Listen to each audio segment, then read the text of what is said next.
Espesyal po ang ating hapon dahil ang ating mga bisita ay napakagaganda, napakayayaman, at napakahuhusay. Naitay Kapuso. Chang Susan, handa ka na ba? MC and Lassie. Game show. Parang game show. Bakit ganyan? Parang game show. Yes! Ako maglalaro. Maraming salamat. Ibig sabihin may panalo kasi game show ang entrance. Yes. Maraming salamat. Congratulations. It's showtime. Imbitahan natin ang lahat. Yes! From Mondays to Saturdays po, ayan, it's showtime sa GTV. Ayan. Po yan. 12 to 3 p.m. po, mula Monday to Friday. Tapos pag Saturday naman, 11:30 a.m. Mas hanggang maaga. 2:30. Natuto ako sa inyong dalawa. Taas talaga ng energy. Energy, Tito Boy. Diba? Pero, sabi ko nga, ang dami-daming kaibigan ni Vice na mga comedians.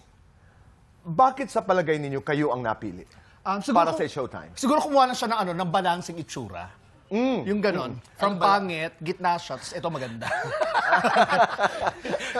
Hindi, siguro nagkaroon ng, bakit ba, una kasi nag-work kami, yung formula namin sa mga comedy bars.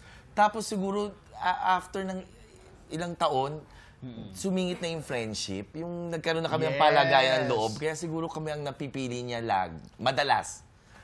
Ilarawan niyo nga sa akin yung beginnings. Nung bago kayong magkakaibigan, naabutan niyo kasi si Vice na hindi pa Vice ganda. Sa TV. Sa TV, di ba? Noong wala pa sa TV, how was that friendship? Yung umpisa kami sa comedy bar, sa punchline, laugh line po, Tito Boy, Vice ganda na siya. Kumbaga, siya na ang reyna ng comedy bar. Right. So, takot-takot kami kasi mag-audition kami. Yung nag-audition kami, nasa harapan siya talaga, nasa gilid siya ng stage, nakaganon. Nakaganon sa amin. Nakaganon. Kala mo siya yung may-ari.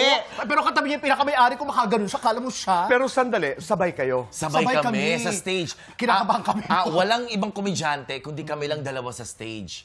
Tapos nandun siya. Siya yung parang pinakakanang kamay ng may-ari kasi magaling siya. Parang siyang tinatanong ng may-ari, pasado ba? Yung gano'n. Hindi, at saka napakahusay talaga ni Vice. Napakahusay. Even during that time. Yes, sinasadya mo talaga ang mga lugar na yun dahil sa kanya. Yes, And then, what happened? Naalala mo? Yung nakita namin siya, sabi ko, Lassie, andyan si Vice, nanonood sa atin.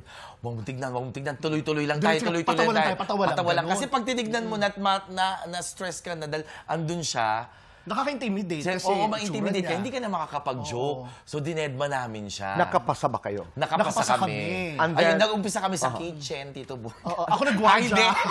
Hindi, nagwardya ako. Nakapasa pero kitchen. Alam mo, naniwala naman. Sabi ko, napupuyat ako rito, nagbabantay ako.